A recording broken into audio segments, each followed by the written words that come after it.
Mickey's Christmas Carol, one of my favorite films growing up.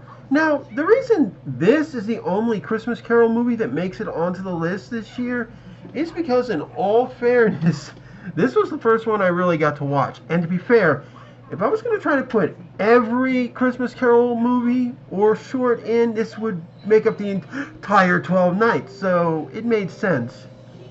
But this is one movie that I felt really happy about putting on. Not only because of how impressive it is, but also because I was surprised about so much of it. This is a late 70s and 80s movie. Yes, movie. This was actually in theaters. I was unaware of this factor. When I first saw it, it was on VHS tape, on TV, thanks to my mom recording it. And it's so wonderful. Now, what makes this special so unique and interesting is how it's set up. It's not like your typical short. This is only 30 minutes compared to the usual hour and a half that a Christmas Carol actually has. And this is done all with Disney characters. So, Ebenezer Scrooge is played by Scrooge McDuck. Mickey Mouse is playing Bob Cratchit. They are not playing some other role. They are literally playing the roles of the characters from the play. Even Goofy is the frickin' God, I can't remember the guy's name right now to save my life. Jacob Marley. There we go. But I love this with such passion. The cool thing is here is that while they are playing those characters and those roles, they are still who they are. So Mickey's that optimistic character that we see. Donald Duck is still that goofy-ass duck. That's funny as hell. And, of course, you have Minnie Mouse, you have Daisy Duck in the movie playing Scrooge's One Love. Mr. Fizzywinks, I believe, is Mr. Toad. I could be wrong about that one. And at the same time, I'm also watching the movie while doing this review. So it's really helping out. And that's the thing. I always want to watch this every Christmas, but I haven't been able to for years. Now, you can get parts of this on YouTube, but in my case, I wanted to find this. The actual Blu-ray of Mickey's Christmas Carol. And as you can see here, it has both digital copy, DVD, and the Blu-ray. Now, the reason is because this film has been digitally remastered from its original negatives, and it was actually set up for theaters. This was a short in theaters, and you know what? It's worth it. That's why it's one of those unique classics. Now, because things have been changed, certain things are completely different, and we'll get to those in a minute. I mean, in fact, you know what? We should just see one right now that's very different, and I can tell you about it. Give money to the poor. They won't be poor anymore, will they?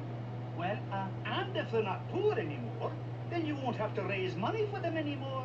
Well, I suppose. And if you don't have to raise money for them anymore, then you would be out of a job.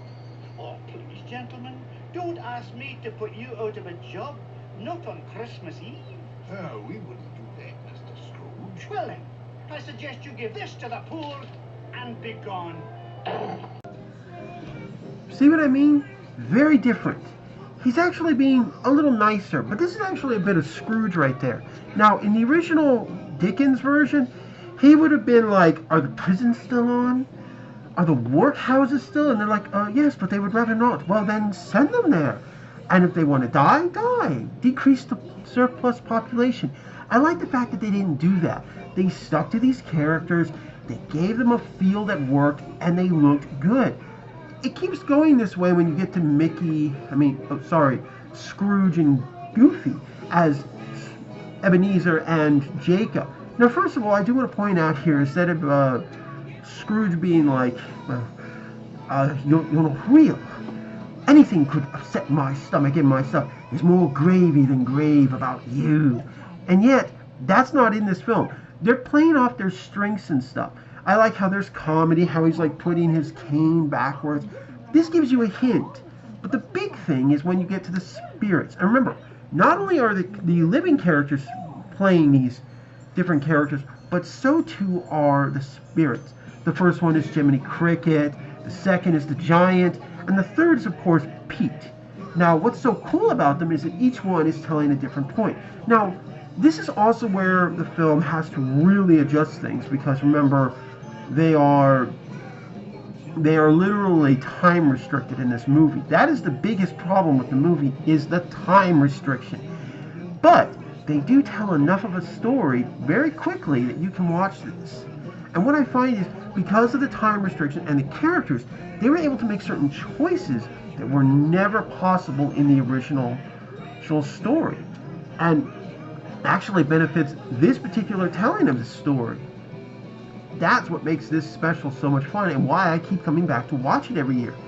So, let's take a look at one particular thing, one scene in particular, before we get to another set that I think was so good. It shows us something interesting. And it's also what happens. Now, in the original stories, the introduction of Tiny Tim actually happens a little earlier, and Scrooge meets the boy.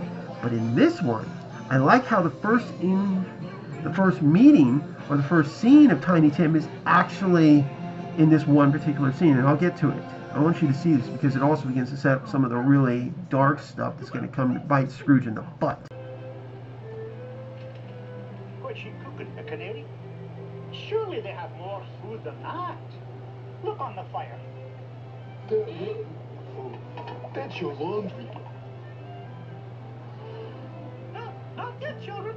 We must wait for Tiny Tim. Coming, Father. I'm coming.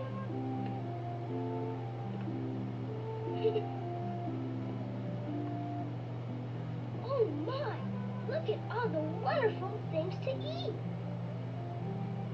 We must thank Mr. Scrooge. Tell me, Spirit, what's wrong with that kind lad? Much, I'm afraid.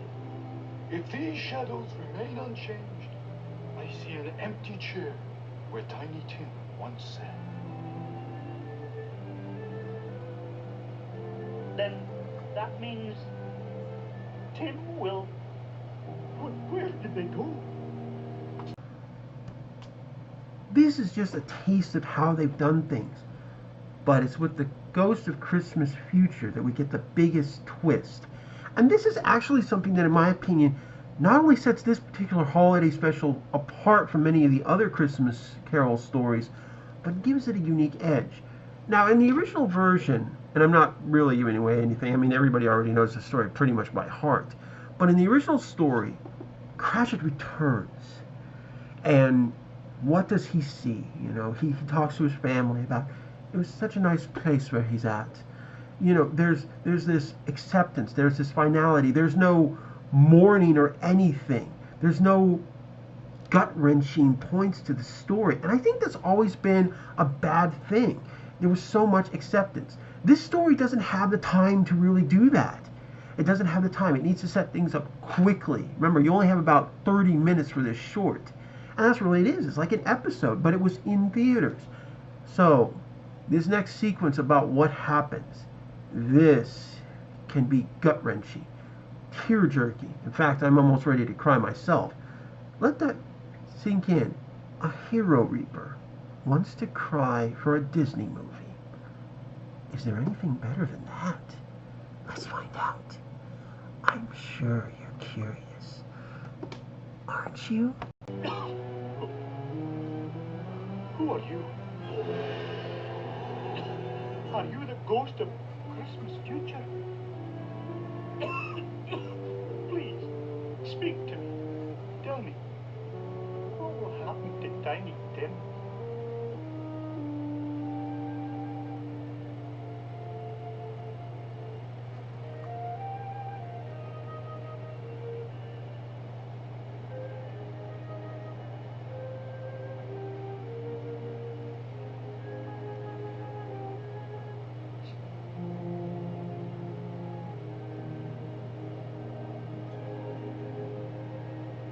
Oh no!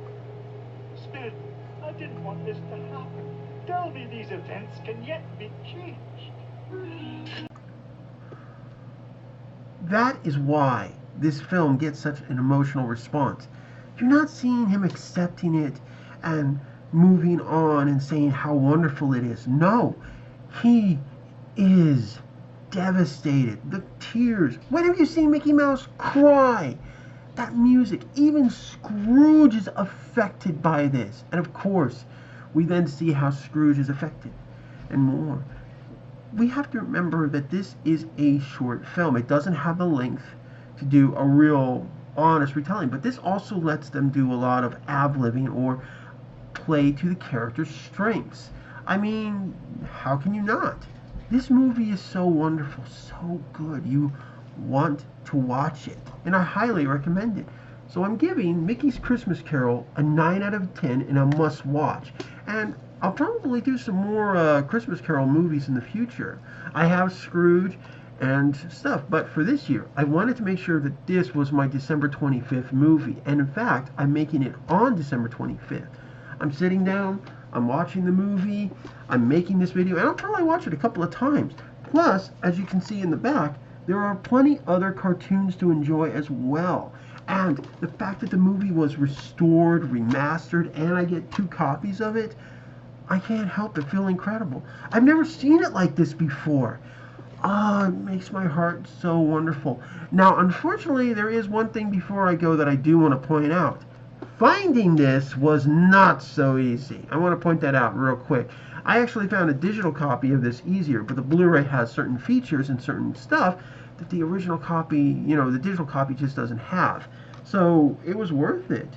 This is so much of a fun movie, and I had to find this used just to get it, so I probably don't even have the digital code. But that's not a big problem. I've got 2 physical copies.